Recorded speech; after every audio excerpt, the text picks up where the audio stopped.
Hi everyone, welcome back to lucky cooking video. ఈరోజు నేను chicken కారపొడి చూపించబోతున్నాను. ఈ చికెన్ కారపొడి ఎలా చేయాలో చేసే విధానం మీకు చూపిస్తాను. ఇలా చేసుకుంటే చాలా టేస్టీగా, చాలా సింపుల్గా అయిపోతుందండి ప్రాసెస్.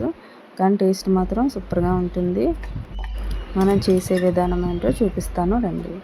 ముందుగా ఒక బౌల్ తీసుకొని అందులో బోన్లెస్ చికెన్ ఒక 200 గ్రాముల చికెన్ తీసుకున్నానండి. నేను ఈ చికెన్ని ఇలా చిన్న చిన్న పీసులుగా కట్ చేసుకున్నాను. ఈ సైజులో మనం చికెన్ పీసులు అనేవి కట్ చేసుకుని పెట్టుకోవాలి. ఇలా కట్ చేసి పెట్టుకున్న ఈ చికెన్ పీసులో 1/2 టీ స్పూన్ కారము, 1/2 teaspoon salt, 1/2 teaspoon పసుపు, కొంచెం నిమ్మరసం వేసుకుందాము.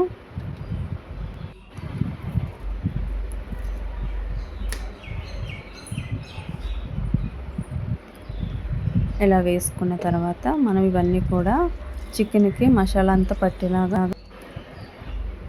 కలుపుకుందాము. ఇలా మొత్తం చికెన్లోకి ఇవన్నీ కలిసేలాగా కలిపి పక్కన పెట్టుకుందాము.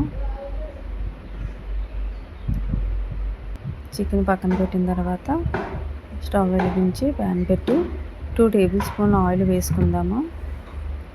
ఆయిల్ కొంచెం వేడైన తర్వాత 1 టీ స్పూన్ ధనియాలు, 1 టీ స్పూన్ జీలకర్ర,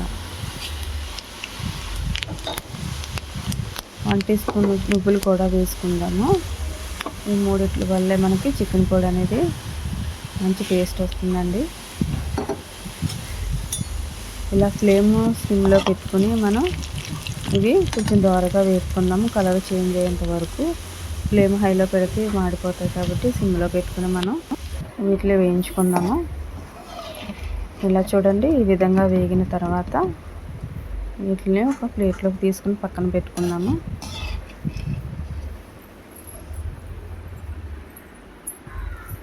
ఇలా ఇవన్నీ కూడా తీసి పక్కన ప్లేట్లో పెట్టుకున్నాక ఒక 8 వెల్లుల్లి పొట్టు తీసి ఈ వెల్లుల్లిని కూడా మనం ఆయిల్లో ఫ్రై చేసుకున్నాము.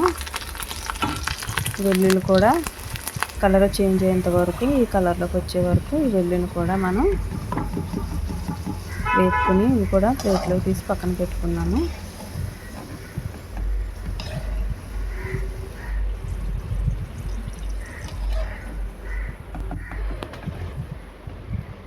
ఇలా వెల్లుల్లి కూడా ప్లేట్లోకి తీసి పెట్టుకున్నాక ఒక 10 ఎండుమిర్చి కూడా మనం ఆయిల్లో వేపుకున్నాము.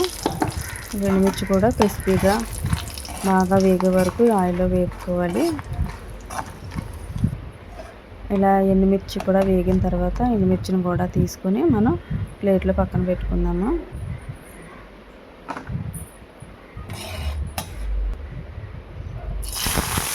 పెద్ద సైజు ఒక ఉల్లిపాయ సన్నగా కట్ చేసుకుని ఆ ఉల్లిపాయలను కూడా మనం ఆయిల్లో బాగా వేపాలి.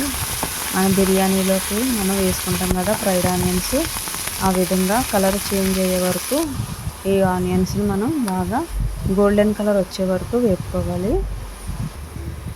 ఆనియన్ ఈ కలర్ వచ్చాక మనం ఈ ఆనియన్స్ని కూడా ప్లేట్లోకి తీసి పక్కన పెట్టుకుందాము.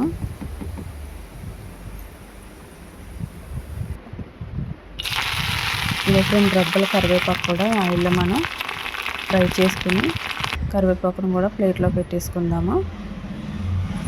మనం ఇవన్నీ కూడా ప్లేట్లో పక్కన పెట్టేసుకున్నాం కదా వేపి. ఇప్పుడు చికెన్ ఫ్రై చేయడానికి సరిపడా ఆయిల్ వేసుకుందాము. అలా ఆయిల్ వేసుకున్న తర్వాత ఆయిల్ వేడైన తర్వాత మనం ముందుగా కారం, పసుపు, సాల్ట్, నిమ్మరసం వేసి కలిపి పక్కన పెట్టుకున్న ఈ చికెన్ పీసులు కూడా మనం ఆయిల్లో వేసుకుందాము. ఇలా చికెన్ పీసులు కూడా మనం కలర్ చేంజ్ అయ్యేంత వరకు మీడియం టు సిమ్లో పెట్టుకునే ఫ్లేమ్ మనం ఈ చికెన్ పీసులు అనేవి ఆయిల్లో వేపుకోవాలి.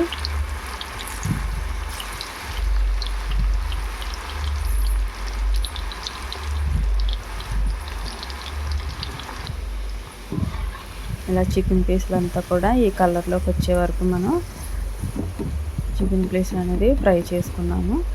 తీసుకున్న చికెన్ పీసులు మనం ప్లేట్లోకి పెట్టుకుందాము. మిగిలిన కొంచెం చికెన్ కూడా మనం ఆయిల్లో వేసుకుని ఫ్రై చేసేసుకుందాము.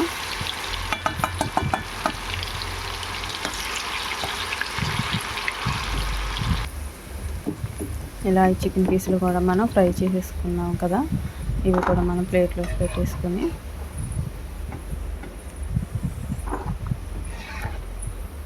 మిక్సీ జార్ తీసుకుని మనం ముందుగా ధనియాలు, జీలకర్ర, నువ్వులు ఇవి మిక్సీ జార్లో వేసుకున్నాం ఫస్ట్. తర్వాత కరివేపాకు, వెల్లుల్లి, ఎండుమిర్చి, అలాగే ఫ్రైడ్ ఆనియన్స్ వేపుకున్నాం కదండి, ఆ ఫ్రైడ్ ఆనియన్స్ కూడా మనం మిక్సీ జార్లో వేసుకుందాము. ఫస్ట్ ఇది గ్రైండ్ చేసిన తర్వాత అప్పుడు కొంచెం ఇది గ్రైండ్ అయ్యాక అప్పుడు చికెన్ వేసుకుందాము. ఇందులో 1 టీ స్పూన్ సాల్ట్ వేసుకుందాం. సాల్ట్ వేసుకుని ఒకసారి మిక్సీ పట్టేసుకుందాము. ఇలా గ్రైండ్ అయిన తర్వాత చికెన్ పీసెస్ కూడా మనం మిక్సీ జార్లో వేసేసుకుందాము. చికెన్ వేసిన తర్వాత ఇలా మిక్సీ పట్టిన తర్వాత అంతే, ఎంతో టేస్టీ చికెన్ కారపొడి రెడీ అయిపోయింది. మంచి టేస్టీతో ఈ చికెన్ పొడి అయితే ఉంటుందండి. మనకి ఎప్పుడైనా చికెన్ తినాలనిపించినప్పుడు మనం ఈ చికెన్ కారపొడిని వేసుకుని తిందాము. ఇది గాజు సీసాలో మనం పెట్టుకుని ఫ్రిడ్జ్లో పెట్టుకుంటే 1 మంత్ కూడా ఇది మనకి నిలవ ఉంటుందండి. మనం ఎప్పుడైనా చికెన్ తినాలనిపించినప్పుడు చికెన్ కారపొడి వేసుకుని వేడివేడి అన్నంలో కొంచెం నెయ్యి వేసుకొని తింటే మాత్రం సూపర్గా ఉంటుందండి. టేస్టీ మనం సేమ్ చికెన్ తిన్నట్టే అనిపిస్తుంది, అంత మంచి టేస్ట్ ఉంటుంది చికెన్ కారపొడి.